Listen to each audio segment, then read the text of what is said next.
This tutorial introduces literacy, an aspect of church development and growth that should be carefully considered.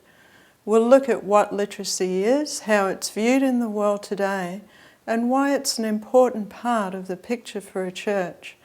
But what is literacy?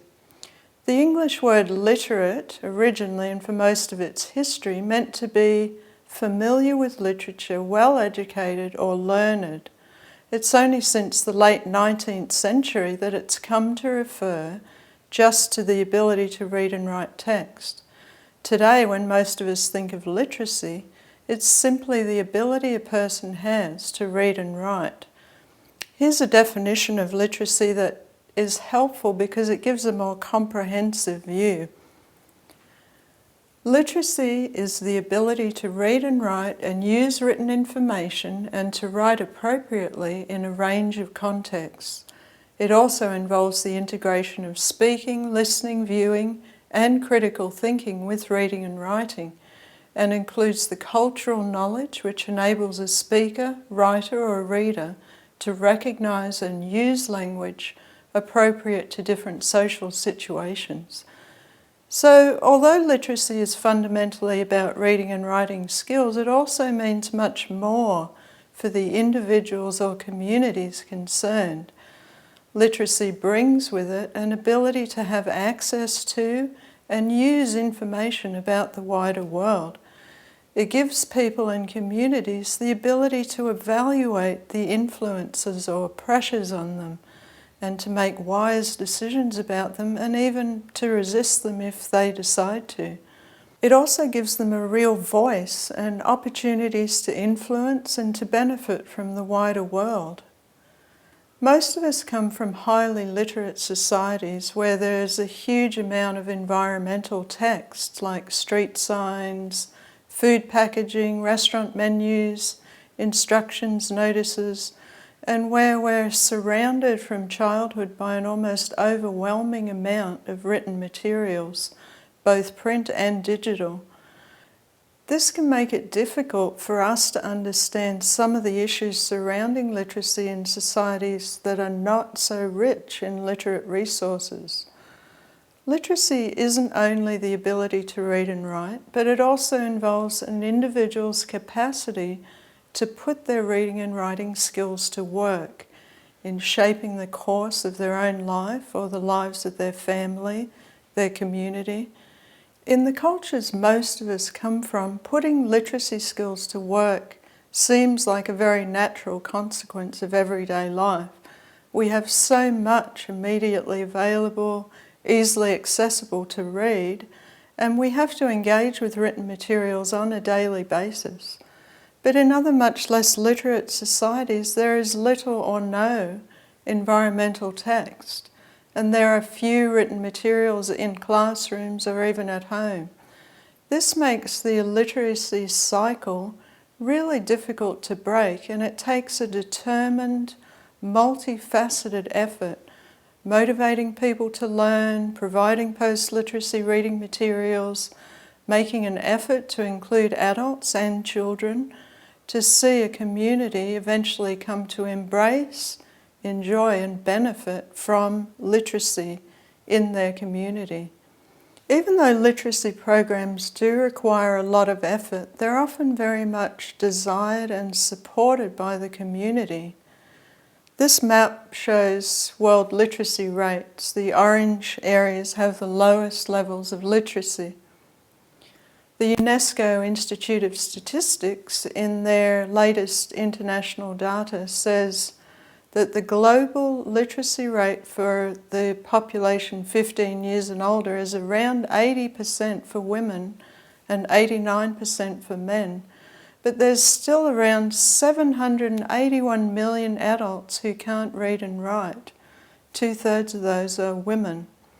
In more than a dozen countries, mostly sub-Saharan Africa, fewer than half of all adults had basic literacy skills. Later we'll see how the literacy level in a community is a major factor affecting the healthy growth and development of a local church. Experience shows that effective and long-lived church planting efforts include literacy programs as part of their initial strategy of community involvement and in the ongoing life and outreach of the church. Almost universally too, governments and local communities view literacy projects in a very positive way.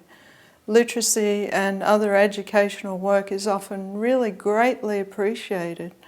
So it can help to provide a platform for positive community relationships for a local church. Anyone who's been involved in a literacy project will know that implementing, sustaining and passing it on to local people, teachers and administrators is a long-term undertaking. But even so, what an immense privilege and joy it is to see a newly literate person quietly sitting and reading their Creator's Word, and knowing that they're now able to benefit from the miracle of hearing His voice speaking directly to them through that Word. A lot of people today, in the world today, don't have that privilege, either because they don't have a Bible translation in their language or because they're not able to read, or both. So thinking about individual believers learning to read God's Word in their own language is probably a compelling enough reason for us to want to be involved in making His Word accessible as part of a church planting effort. But we'll probably be even more convinced when we look at the whole picture of what literacy brings to the life and function of a local church. Literacy is only one thread in the whole fabric of a church planting effort, but it's an important thread. A group of team leaders in an area of the world where literacy levels are very low in the general population wrote this: "We want to encourage our church planting teams to see the purpose of literacy to be much more than just teaching people how to read. It's the way that individuals can keep their souls fed with truth. If the church is to be strong, literacy must be strong. Literacy must be recognized in its importance as a tool that God will use." So if we're involved in church planting work, we really should ask ourselves, is God's Word accessible? Are they able to access the Bible in a form that clearly and faithfully communicates God's revelation to them? And are they increasingly able to make use of God's Word as He intends for His children and His church? Reading and writing allows believers to participate in the life of the church in a lot of different ways. For example, they can help with Bible lesson and curriculum development initially and also into the future. They can interact with believers from other local churches in a greater variety of ways. They can teach Bible studies, write praise and worship songs, teach literacy classes, and be part of developing teaching material specifically for children or for adults.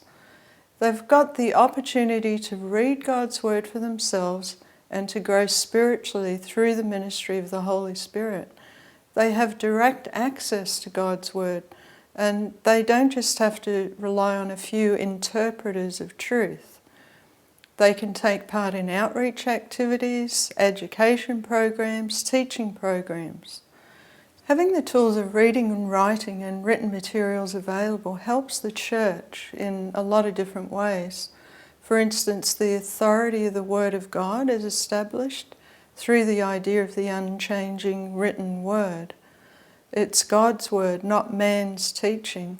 So the truth of the Bible and Bible teaching is given more authority and is verified by the written Word, rather than authority being based on human teachers or a few leaders. If everyone has access to God's Word, not just a few educated leaders or teachers, it fosters unity too, because everyone has more opportunity to be involved in the life of the church. And it fosters maturity, because leaders and believers together are relying on guidance from the Lord and can be a support to each other.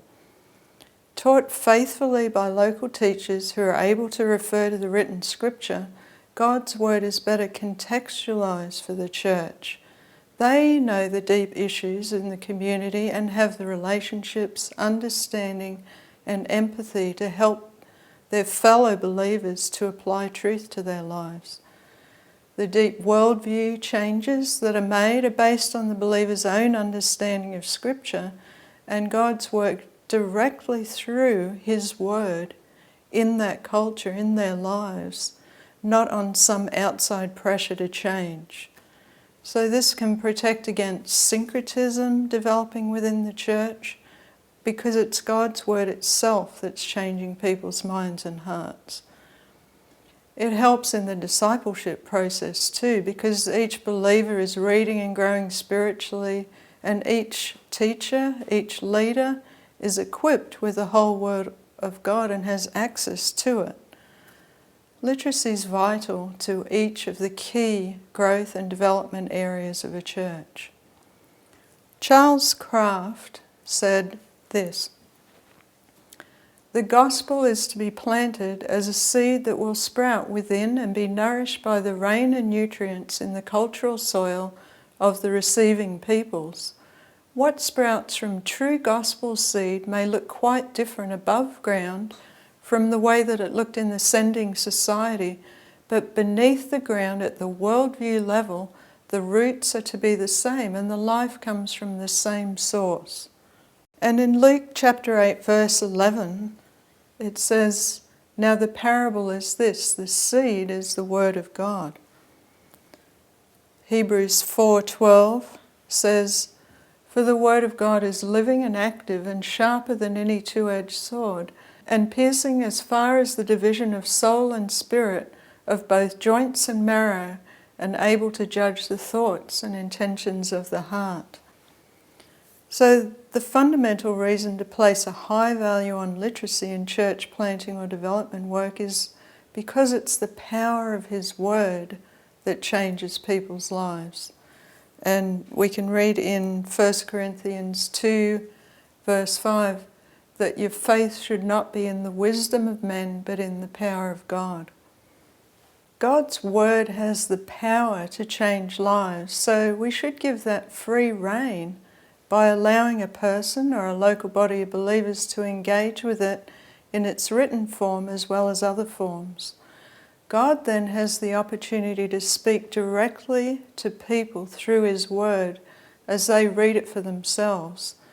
The seed should be planted in such a way that it has the best possible chance to grow into a healthy, functioning, fruitful, mature church that can then stand on its own and is able to fulfill the role that God has for it in a community. Literacy is an important part of that process of growth.